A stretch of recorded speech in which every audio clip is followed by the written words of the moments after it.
sins, and then appeared to the faithful to assure he was alive again. In the 15th chapter of Paul's first letter to Corinth, he explains that Christ was buried and then rose on the third day. He appeared to Peter, then to the 12, then 500 of the brothers of the faith, then James, and last he appeared to Paul also. You've been listening to This Day in History. I'm John Zurich.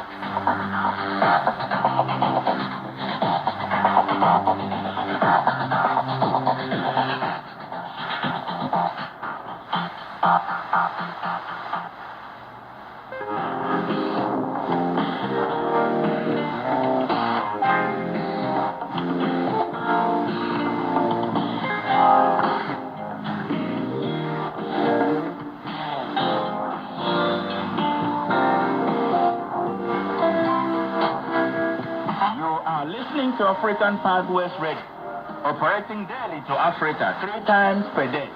At 4 a.m. UTC, you can find us on the 25-meter band by tuning to 11825 kilohertz. In the evening, you can hear us at 6 p.m. and 8 p.m. UTC on the 16-meter band by tuning to 1740 kilohertz. Welcome to our show. Before Edith and I tell you about the programs coming up in the second half of our show, please join us for our daily Bible reading. We want to discuss the first chapter of the New Testament book of James. Verses 13 through 18 are to be our focus this week. When tempted, no one should say, God is tempting me. For God cannot be tempted by evil, nor does he tempt anyone. But each person is tempted when they are dragged away by their own evil desire and enticed.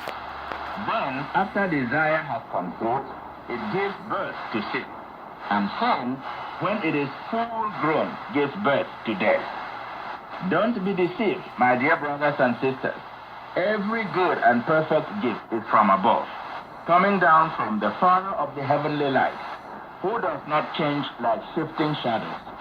He chose to give us birth through the word of truth, that we might be a kind of first fruits of all he created. Let us look at verse 13 again. When tempted, no one should say, God is tempting me. For God cannot be tempted by evil, nor does he tempt anyone. God and Satan are not on the same side. Satan tempts us to sin. God does not. Satan wants us to fail. God does not.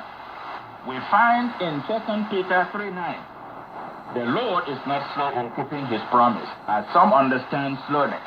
Instead, he is patient with you, not wanting anyone to perish, but everyone to come to repentance. We must not blame God when we are tempted and when we sin. Instead, we should pray, lead us not into temptation, but deliver us from evil, just as Jesus prayed. We will learn about the true source of temptation tomorrow. There are some great programs coming up. The first one is Creation Moments by Ian Taylor. Then John Earig brings us the story of John D. Baker. Following that, we have our featured hymn, And Making a Difference in Africa, featuring Dr. Bob Whitaker of Swaziland. Please join us for these programs. And if you want to contact us, you may do so at www.africanpathways.org or by writing to African Pathways Radio, 605 Bradley Court, Franklin, Tennessee, USA, 37067.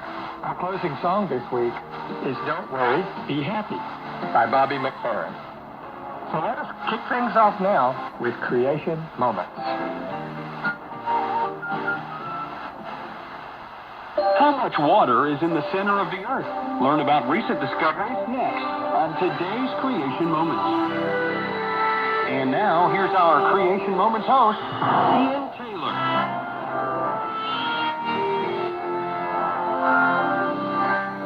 The Bible mentions the fountains of